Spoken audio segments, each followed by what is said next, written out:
नमस्कार साथियों, स्वागत है आप सभी का द मैजिक क्लास पर। साथियों, आज बात करेंगे फिर से एसएससी जीडी कांस्टेबल के लिए 5 मोस्ट इम्पोर्टेंट टॉपिक क्वेश्चन के। 5 क्वेश्चन है, समझ लो 5 टॉपिक से बात करेंगे। 5 टॉपिक के अलग अलग क्वेश्चन है। ये आज की क्वेश्चन है 2022 के अंदर जो एसएससी जीडी का पेपर हुआ था उनमें से ये लिए हुए। तो धीरे धीरे मैं 2022 के जो इम्पोर्टेंट क्वेश्चन होते हैं या जिस टॉपिक से ज़्यादा आते हैं तो वो लाएंगे और डेली की चर्चा करेंगे। क्लास को एक बार शेयर कर देना और चैनल पर अगर नए हो तो चैनल को प्लीज़ आप सब्सक्राइब भी कर देना। क्लास को पूरी देखना, आपको क्लास कैसी लगे आप कमेंट में मुझे ज़रूर बताना। चलो शुरू करते हैं अपनी आज की क्लास। आज की क्लास का अपना पहला क्वेश्चन है, एक 4,000 रुपये की राशि को 6% वार्षिक ब्याज की दर से 3.5 वर्ष के लिए उधार दिया जाता है, तो इसका साधारण ब्याज ज्ञात कीजिए। यानी अपने को सिंपल इंटरेस्ट ज्ञात करना है। अब साधारण ब्याज का सूत्र क्या होता है? मूलधन इंटू दर इंटू समय होता है और बटे में क्या होता है आपके 100 होता है। तो यहाँ देखते हैं कि मूलधन कितना है, तो मूलधन है अपना 4,000। रेट अपने पास कितनी है? 6% की है। और जो अपना समय है वो कितना है? 3.5 वर्ष का। ठीक है, तो बटे में क्या कर देंगे? 100 कर देंगे। ये पॉइंट है तो उतरेगा यहाँ नीचे आपका 0 आ जाएगा। ठीक है, समझ में आ गया। अभी क्या कर लो? काट लो इन 3 जीरो से, 3 जीरो को काट लो। अभी क्या करते हैं? इनको गुना कर लेते हैं। 6 को 4 से करते हैं तो कितना हो जाएगा? 24 हो जाएगा। और 24 को क्या कर लेते हैं? 35 से गुना कर लेते हैं। 24 मंजे कितना होता है आपका? 120 होता है। आंसर के 12 आ जाएगी। और 24 2 48, 24 दिया कितना होता है? 72 होता है। और 72 और 12 को अगर आप जोड़ोगे तो कितना हो जाएगा? 84 हो जाएगा। यानी कि अपना कुल मिला के सिंपल इंटरेस्ट कितना आ जाएगा? 840 रुपये आ जाएगा। वी इज करेक्ट आंसर होगा। ठीक है, ये फॉर्मूला आपको याद में रखना है। अगर आपको यहाँ पर ब्याज अगर महीने में पूछ लिया जाता है तो आप महीने में पूछे तो आप क्या करो? पूरे दिन काउंट कर लो। दिन काउंट करके आप 365 नीचे भाग में 365 रख देना। जैसे यहाँ पूछ ले 2 महीने का, तो 2 महीने में आपको देखना 60 दिन होता है और बटे में 365 करना है। अभी जनवरी फरवरी अगर ऐसा कहे तो आपको दिन गुणा के जनवरी के कितने, फरवरी के कितने, बटे में आपको 365 का रखना है। ठीक है, बाकी अगर सामान्य पूछे तो आपको ये फॉर्मूला याद रखना है। 840 रुपये आपका ब्याज हो जाएगा। अगर आपको इसके अंदर ही अगर आपको टोटल पूछ ले कि कुल वो वापस कितनी राशि देगा तो वो होता है मिश्र धन। तो 840 रुपये तो आपका क्या हो जाता है? ब्याज होता है। और टोटल 4,000 रुपये ये राशि है, तो 4,840 रुपये वो टोटल मिश्र धन देगा। ठीक है, ये भी आपको साथ में ध्यान में रखना है। आगे बात करते हैं क्वेश्चन नंबर 2 की। ये अच्छा क्वेश्चन है। रेलगाड़ी से बहुत सारे क्वेश्चन पूछे गए हैं। 120 मीटर लंबी एक रेलगाड़ी 60 किलोमीटर प्रति घंटा की चाल से चलते हुए एक पुल को 18 सेकंड में पार करता है, तो पुल की लंबाई ज्ञात कीजिए। जब एक रेलगाड़ी किसी पुल को या किसी खंबे को, किसी ब्रिज को पार करती है तो रेलगाड़ी और उसकी दोनों की लंबाई साथ में ली जाती है। सबसे पहले क्या करते हैं कि चाल बराबर क्या होता है? दूरी बटे समय होता है। ठीक है, अपने को क्या करना है? रेलगाड़ी की लंबाई 120 किलोमीटर है। अपने को क्या करना है? पहले पूरी टोटल दूरी ज्ञात करनी है। अब टोटल दूरी ज्ञात करने के लिए तो फॉर्मूला क्या होता है? टोटल दूरी ज्ञात करने का फॉर्मूला होता है दूरी बराबर चाल गुना समय। ऐसे ही होगा। तो क्या करते हैं? सबसे पहले दूरी ज्ञात करते हैं। दूरी ज्ञात करोगे क्या होगा? आपका चाल कितनी है? 60 है। अब ये ट्रेन की दूरी जो कि लंबाई है वो कितने में है? मीटर के अंदर है। अब इसको मीटर में चेंज करोगे तो किसी किलोमीटर प्रति घंटा की चाल को अगर मीटर में चेंज करोगे तो यहाँ क्या कर दोगे? 5/18 कर दोगे। ठीक है, समझ में आ गया। और समय आपका कितना? 18 सेकंड है, तो समय को आप ऐसे रखोगे।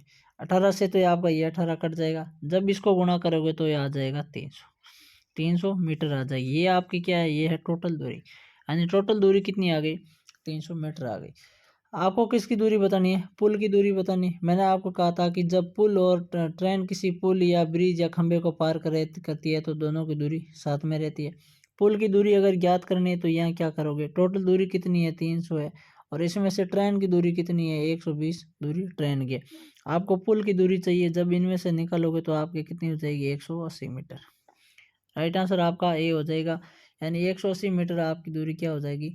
पुल की दूरी हो जाएगी। ठीक है, आपको ट्रेन की दूरी दी होगी या आपको पुल की दी होती है। आपको टोटल दूरी निकालनी है। ठीक है, और निकाल के आपको इनमें से माइनस कर लेना है। इसके अंदर आपको एक ये ध्यान रखना है, जब किसी किलोमीटर प्रति घंटा की चाल को जब आप मीटर पर सेकंड के अंदर बदलते हो तो आपको क्या करना है? 5/18 का करना है।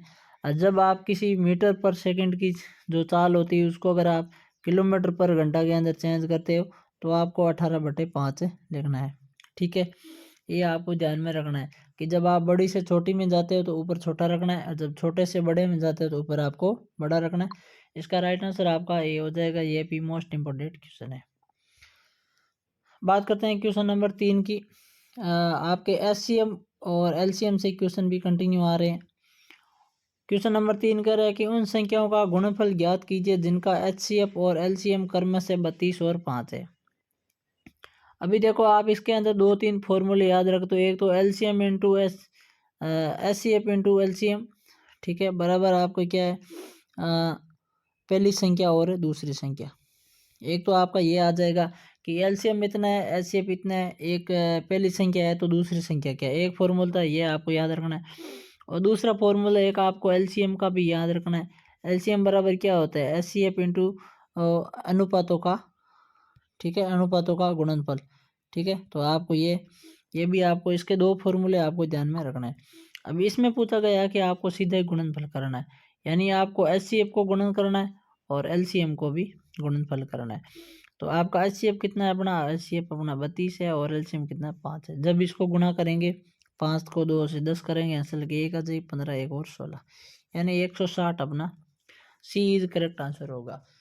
ठीक है, और जो मैंने आपको 2 फॉर्मूले बताए वो भी याद रख लेना है, इनमें से काफ़ी क्वेश्चन आते हैं, मोस्ट इम्पोर्टेंट है। 160 आपका राइट आंसर होगा, सी इज ए करेक्ट आंसर।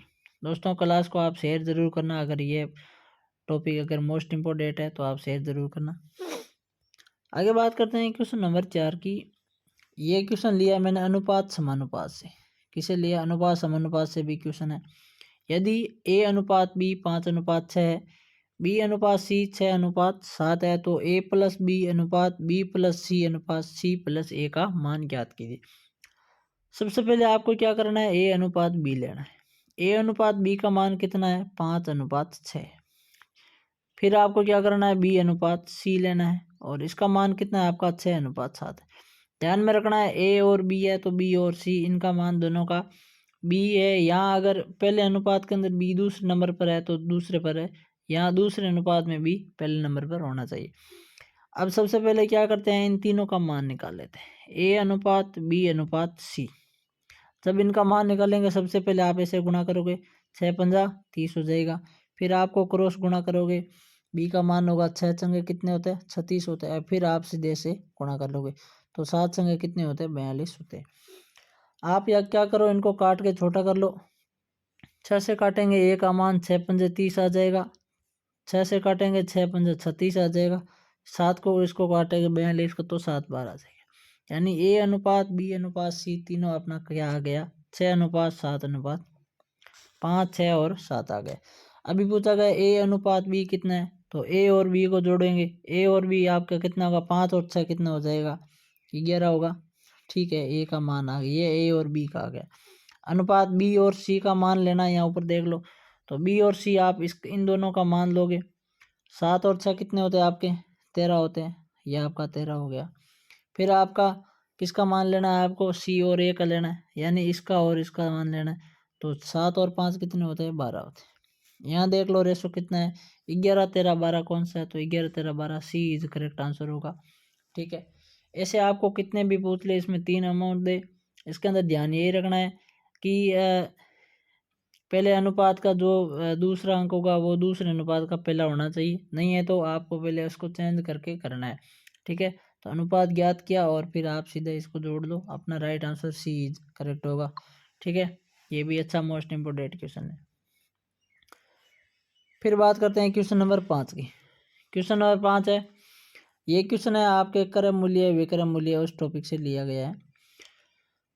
एक डीलर अपने माल पर क्रय मूल्य से 15% अधिक अंकित करता है, फिर वह उस पर 20% की छूट देता है, तो वो उसका हानि प्रतिशत क्या ज्ञात है करना है, यानी आपको लॉस परसेंटेज अपने को ज्ञात करना है। अगर बात करते हैं क्रय मूल्य की, मान लो कि अपना क्रय मूल्य है 100 रुपये। फिर बात करते हैं मार्क प्राइस की, 100 रुपये अगर क्रय मूल्य है और दुकानदार क्या करता है, 15% अधिक अंकित कर देता है, यानी दुकानदार उसको ऊपर लिख देता है 15% अधिक लिख के 115 रुपये लिख लेता है। और फिर क्या करता है वो उसी पर डिस्काउंट देता है। डिस्काउंट किस पर देता है? इस पर डिस्काउंट देता है, मार्क प्राइस पर। डिस्काउंट आपका कितना देता है? 20% का डिस्काउंट देता है, यानी वो इस वस्तु को 80 रुपये में बेचता है। तो ये कह रहा है कि आपका हानि प्रतिशत क्या होगा, ठीक है। अब इसके क्या करते हैं, यहाँ बात करते हैं इस क्वेश्चन की। यहाँ क्या करते हैं कि अपने को जब लॉस अगर ज्ञात करना है तो लॉस का फॉर्मूला क्या होता है? लॉस का फॉर्मूला होता है कि एक क्रय मूल्य, अधिक मूल्य की चीज़ थी और आपने कम मूल्य में बेच दी, ठीक है, और बटे में आपका 100 और गुणा यहाँ 100 हो जाता है, ठीक है। यानी यहाँ आपका क्रय मूल्य हो जाएगा, प्रतिशत में चेंज करोगे। अभी आपको पता है अपना क्रय मूल्य कितना है? 100 रुपये। क्रय मूल्य 100 रुपये।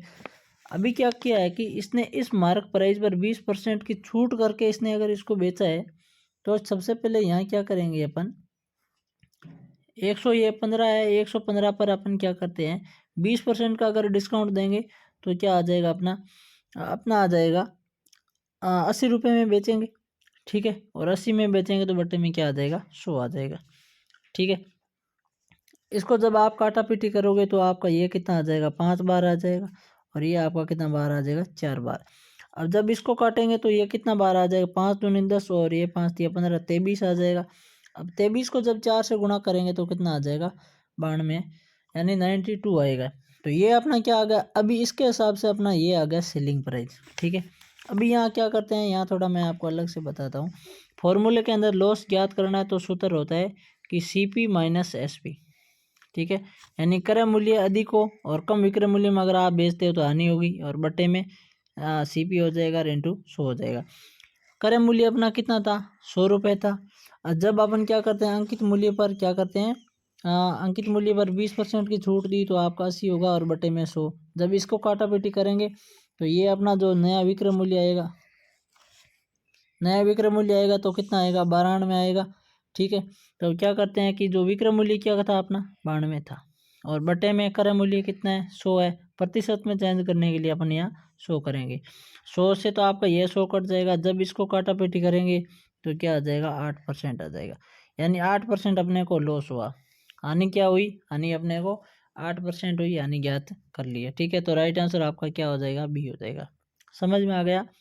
आपको कुछ नहीं करना है, आपको इसके अंदर एक CP होता है, एक MP होता है, ठीक है। CP दे रखा है, MP भी दे रखा है, तो ऐसे भी कर सकते हो। 100 रुपये की चीज़ है, 15% इसने अधिक अंकित कर दिया है, इस पर भी इसने 20% की फिर से छूट दे दी है, ठीक है। ऐसे ही हुआ आपका। आप इसको काट दो ऐसे भले ही, ये 5 बार कटेगा, ये 4 बार कटेगा। इसको काटोगे तो आपका ये 23 बार कटेगा, और 23 चौके कितना होता है? 23 का 23, 23 दूना 46 से गुणसितर 23 चौके 92, यानी 92 आए है। और प्रतिशत की हमेशा 100 से काउंट करते हैं, तो ये 100 से अगर कम है तो अपने को लॉस हुआ है, तो 100 से कितना कम है? 8% का कम है। अगर 8% कम है तो हानि कितनी हुई? 8% हुई। तो आप किसी से भी कर सकते हैं, ऐसे करते हो तो भी आपका क्वेश्चन राइट होगा, या फिर आपको इस पर आप सेलिंग प्राइस मान के इसको छूट दे के अगर ज्ञात करके करते हो तो भी आपका राइट आंसर होगा, ठीक है। आई होप ये आपको समझ में आ गया। नहीं है तो एक फॉर्मूला आप है CP और MP है, उसे भी आप कर सकते हो, ठीक है। ये भी आपको याद में रखना है। चलो, तो इसका राइट आंसर आपका बी इज करेक्ट आंसर हो गया, ठीक है। चलो, तो दोस्तों ये टोटल थे अपने कितने 4-5 क्वेश्चन थे, और उम्मीद करता हूँ कि आपको ये क्वेश्चन सही समझ में आए होंगे, आपके लिए हेल्पफुल साबित होंगे। वीडियो को आगे ज़रूर आगे से आगे शेयर ज़्यादा करें, और आगे की नई क्लास के अंदर मिलेंगे। तब तक आप सभी को जय हिंद, जय भारत।